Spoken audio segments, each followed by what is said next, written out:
ಬನ್ನಿ ಮಾತಾಡ್ತಾ ಹೋಗೋಣ ಬಿಗ್ ಬಾಸ್, ಈ ಜನರ ಪ್ರೀತಿ, ಈ ಹಿಸ್ಟ್ರಿ ಎಲ್ಲದ್ರ ಬಗ್ಗೆ. Sir hi. ಹಣ ಬಂದ ಏನೋ ಅದು ಚಿಕ್ಕ ಹುಡುಗರ ತರ ಅಣಬೆಂದೆ. ನಮಸ್ತೆ. ಸರ್ ನಾನು ಚೆನ್ನಾಗಿದ್ದೀನಿ. ನಾನ್ ಸೂಪರ್.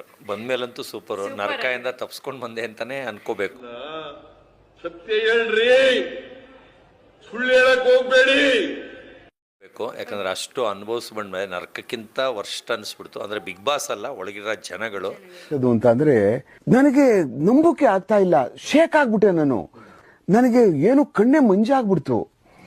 ಏನಪ್ಪಾ ಇದು ಈ ತರ ಆಗ್ತದ ಅನ್ನುವಂಥದ್ದು ಒಂದು ಘಟನೆನ ಅಷ್ಟು ಹಿಂಸೆ ಕಷ್ಟ ತಗೊಂಡು ಆಚೆ ಬಂದಿದ್ದೀನಿ. ಓಕೆ ಸರ್, ನಿಮ್ ರಿಯಲ್ ಲೈಫ್ ಅಲ್ಲೂ ಅಪ್ ಅಂಡ್ ಡೌನ್ಸ್ ಇತ್ತು. ಇಲ್ಲೂ ಕೂಡ ಜನರಿದ್ರು, ಕಾಲು ಎಳೆಯೋರು, ಮತ್ತೊಬ್ರು. ಅಲ್ಲೂ ಸೇಮ್ ಇತ್ತು. ಏನ್ ಡಿಫ್ರೆನ್ಸ್ ಇತ್ತು? ರಿಯಲ್ ಲೈಫ್ ಅಲ್ಲಿ ಅಪ್ ಅಂಡ್ ಡೌನ್ಸು ನನ್ಗೆ ಇರ್ಲೇ ಇರ್ಲಿಲ್ಲ, ಬರೀ ಅಪ್ಸೇನೆ. ಯಾಕಂದ್ರೆ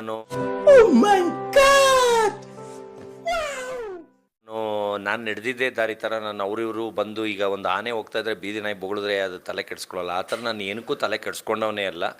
ಆಯಿತು. ಆಮೇಲೆ ನನಗೆ ತಲೆನೋವನ್ನೋದೇ ಗೊತ್ತಿಲ್ಲ. ಅಂದರೆ ತಲೆನೋವು ಬರ್ಸ್ಕೊಳಕ್ಕೆ ನಾನು ಏನು ತಲೆಗೂ ಹಾಕ್ಕೊಳ್ಳಲ್ಲ. ಇವಾಗ ಯಾರು ಏನಂದ್ರು ಈಗ ಕೇಳಿ ಕೀಲ್ ಬಿಡ್ತೀನಿ. ಅಷ್ಟು ಕೂಲ್ ಮನುಷ್ಯ. ಅಂದರೆ ಏನೇ ನೆಗೆಟಿವ್ನು ಪಾಸಿಟಿವ್ ಆಗಿ ತೊಗೊಳ್ತೀನಿ. ಯಾಕಂದರೆ ಅದರಿಂದನೇ ಒಂದು ಮನುಷ್ಯ ಬೆಳೆಯೋಕ್ಕಾಗೋದು. ಅಣ್ಣ ಸಖತ್ ಆಕ್ಟಿಂಗ್ ಮಾಡ್ತಿದ್ದೆ ಕಣ, ಕಲಾವಿದ ಕಣ, ನಮಸ್ಕಾರ ಕಣ. ನೀನು ನಾವು ಅವ್ರಿಗೆ ಬೈಕೊಂಡು ಕೂತ್ಕೊಂಡ್ರೆ ಅವರು ಜಾಸ್ತಿ ಮಾಡ್ತಾರೆ. ಆದರೆ ನಾನು ಅವ್ರಿಗೆ ಹೊಗಳುತ್ತೀನಿ, ಅವ್ರಿಗೆ ಥ್ಯಾಂಕ್ ಯು ಅಂತೀನಿ, ಅವ್ರಿಗೆ ಬೆಗ್ ಮಾಡ್ತೀನಿ, ಪ್ಲೀಸ್ ಇನ್ನ ಜಾಸ್ತಿ ಬೈರಿ ಅಂತಾನು ಕಮೆಂಟ್ ಮಾಡ್ತೀನಿ. ಇಂಥ ಜನ ಎಲ್ಲಿ ಸಿಗ್ತಾರೆ ನಿಮ್ಗೆ? ಹೊಡಿರಿ ಚಪ್ಪಾಳೆ, ಹೊಡಿರಿ. ಇದು ನಮ್ಮ ದೇಶ ಅಂದ್ರೆ. ನೋಡಿದೆ ಎಲ್ಲಿ ಅಂದ್ರೆ ಇನ್ಸ್ಟಾಗ್ರಾಮ್ ಅಲ್ಲಿ ತುಂಬಾ ಜನ ನಿಮ್ಮನ್ನ ಟ್ರೋಲ್ ಮಾಡಿದ್ರು. ಎಲ್ಲಾ ಟ್ರೋಲ್ಸ್ ಹೋಗಿ ನೀವು ರಿಯಾಕ್ಟ್ ಮಾಡಿದ್ದೀರಿ. ಹೌದು, ಲೈಕ್ ಕೊಟ್ಟಿದ್ದೀನಿ, ಹಾರ್ಟ್ ಸಿಂಬಲ್ ಕೊಟ್ಟಿರ್ತೀನಿ, ಆ ಥರ. ಯಾಕಂದ್ರೆ ನಾನು ಬೈದವ್ರಿಗೆ ಇಷ್ಟ. ಯಾಕಂದ್ರೆ ಅದನ್ನ ಏನು ಮಾಡ್ತಾರೆ, ಅವ್ರು 1000 ಜನಕ್ಕೆ ನೋಡಿ ಬೈದಿದ್ದೀನಿ ಅಂತ ಶೇರ್ ಮಾಡ್ತಾರೆ. ಆದರೆ ಒಂದು ಒಳ್ಳೇದು ಬಂದಿದ್ರೆ ಅದನ್ನು ಯಾರೂ ಮಾತಾಡಲ್ಲ. ಅದರಿಂದ ನಾನು ಒಳ್ಳೆಯವ್ರಿಗೆ ಲಾಸ್ಟ್ ಆಪ್ಷನ್ ಇಟ್ಕೊಳ್ತೀನಿ, ಬೈದವ್ರಿಗೆ ಫಸ್ಟ್ ಆಪ್ಷನ್ ಇಟ್ಕೊಳ್ತೀನಿ. ಅವ್ರಿಗೆ ದಯವಿಟ್ಟು ಬೇಕಾದ್ರೆ ಇನ್ನೂ ಸ್ಕ್ರೀನ್ಶಾಟ್ ತೋರಿಸ್ತೀನಿ ಇನ್ಸ್ಟಾಗ್ರಾಮಲ್ಲಿ. ಅವರು ಪ್ರೈವೇಟ್ ಮೆಸೇಜ್ಗೆ ಅದರ ಒಳಗಡೆಗೆ ಹೋಗಿ ಮೆಸೇಜ್ನಲ್ಲಿ ಅವ್ರಿಗೆ ಪ್ಲೀಸ್ ಬೆಗ್ ಮಾಡ್ತೀನಿ, ಇನ್ನೂ ಜಾಸ್ತಿ ಬೈರಿ, ಆಮೇಲೆ ಅದನ್ನು ಸ್ಕ್ರೀನ್ಶಾಟ್ ತೊಗೊಂಡು ತಿರ್ಗಾ ಶೇರ್ ಮಾಡಿ. ಆ ಥರ ಅವ್ರಿಗೆ ಪ್ರಮೋಷನ್ ನಾನು ಮಾಡ್ತೀನಿ. ಅಂದರೆ ದಯವಿಟ್ಟು ಮಾಡಿ ಅಂತ.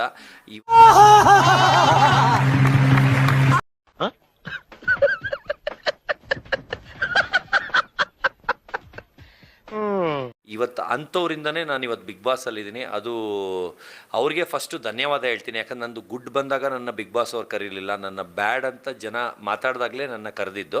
ಅಂದರೆ ಅಂಥವ್ರಿಂದನೇ ಬೆಳೆಯೋಕ್ಕಾಗೋದು. ದಯವಿಟ್ಟು ಯಾರಿಗಾರ ಬ್ಯಾಡ್ ಕಮೆಂಟ್ ಬಂದರೆ ಅವ್ರನ್ನ ಬೈಬೇಡಿ, ಅವ್ರನ್ನ ಹೊಗಳಿ. ಅಂಥವ್ರೇ ನಿಮ್ಮನ್ನು ಬೆಳೆಸ್ತಾ ಇರೋದು.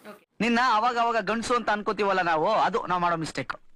ಸರ್, ನಿಮಗೆ ನೀವು ಇಂಡಸ್ಟ್ರಿಗೆ ಒಂದು ಟೋಟಲ್ ಎಷ್ಟು ವರ್ಷ ಆಯಿತು? ಫಿಲಿಮ್ ಇಂಡಸ್ಟ್ರಿಗೆ ಡಾಗ್.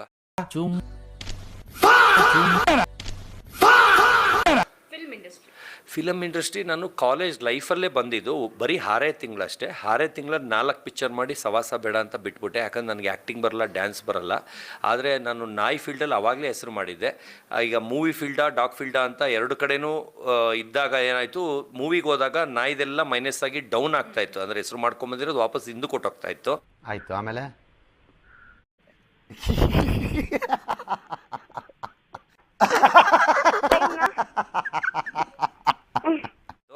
ನಾನು ಅದಕ್ಕೆ 6 ತಿಂಗಳಲ್ಲಿ ನೋಡಿದೆ. ಅಲ್ಲಿ ನಾನೇನು ಬೆಳಿತೀನಿ, ಕ್ಲಿಕ್ ಆಗ್ತೀನಿ ಅಂತ ನನಗೆ ಅನ್ನಿಸ್ಲಿಲ್ಲ. ಅದರಿಂದ ಎರಡೂ ಹಾಳು ಮಾಡ್ಕೊತಾ ಇದ್ದೀನಿ ಅಂತ ಒಂದು ಆಯ್ಕೆ ಮಾಡೋಣ ಅಂದ್ಬಿಟ್ಟು ಅದನ್ನು ಬಿಟ್ಬಿಟ್ಟು ಬರೀ ಡಾಗ್ಗೆ ವಾಪಸ್ ಬಂದೆ. ಇವತ್ತು ವರ್ಲ್ಡ್ಗೆ ನಂಬರ್ 1 ಇದ್ದೀನಿ. ಹಲವು ಸಂಗತಿಗಳ ನಡುವೆ ನಮ್ಮನ್ನ ಕಾಡುವಂತಹ ಕಟ್ಟ ಕಡೆಯ ಪ್ರಶ್ನೆ ಹೀಗೂ ಉಂಟು. ಅಂದ್ರೆ ಏಜ್ ಸರ್, ಎಷ್ಟು ಏಜ್ಗೆ ನೀವು ಸ್ಯಾಂಡಲ್ವುಡ್ಗೆ ಎಂಟ್ರಿ ಕೊಟ್ರಿ? ದರ್ಶನ್ ಸರ್ದು 3ನೇದೋ 4ನೇ ಪಿಕ್ಚರು ದರ್ಶನ್ ಅಂತ. 1 ನಿಮಿಷ ತಾಳಿ ನಾನು ಹೇಳ್ತೀನಿ. ಅದು 23 ವರ್ಷದ ಹಿಂದೆನ ಯಾವಾಗ ಅಂದಾಜು ಗೊತ್ತಿಲ್ಲ. ಒಟ್ಟಿನಲ್ಲಿ ನಾನು ಡಿಗ್ರಿ ಇದ್ದೆ ಅವಾಗ. ನಾನು 23-24 ವರ್ಷ ಇರ್ಬೋದು. ಇವಾಗ ನಿಮ್ಮ ಮಗನಿಗೆ 18 ವರ್ಷ. ನಂಬಕ್ಕೆ ಆಗಲ್ಲ 18 ವರ್ಷ ನಿಮ್ಮ ಮಗ ಅಂತ ಹೇಳ್ಬಿಟ್ಟು. ಸೊ 23 ವರ್ಷಕ್ಕೆ ನೀವು ಎಂಟ್ರಿ ಕೊಟ್ರಿ, ನಿಮ್ಮ ಮಗನ ಯಾವಾಗ ಎಂಟ್ರಿ ಕೊಡಿಸ್ತೀರಾ? ಮಗನಿಗೆ already 5 picture, 2 Telugu 2 Kannada high budget movie offer ಬಂತು. ಅದರಲ್ಲಿ ಅಪ್ಪೇ ಇದು ಯಾವ್ದೋ ಫ್ಲಾಶ್ ಬ್ಯಾಕ್ ರೆಬಲ್ ತರ ಅಂಬರೀಶ್ ಹಳೇದು, ಅಕ್ಕಿಲ್ಲ ಬೆಳೆ ಇಲ್ಲ, ಚಕ್ರವ್ಯೂಹ ಕತೆ ತಂಗಿದ್ಯಲ್ಲಪ್ಪೇ.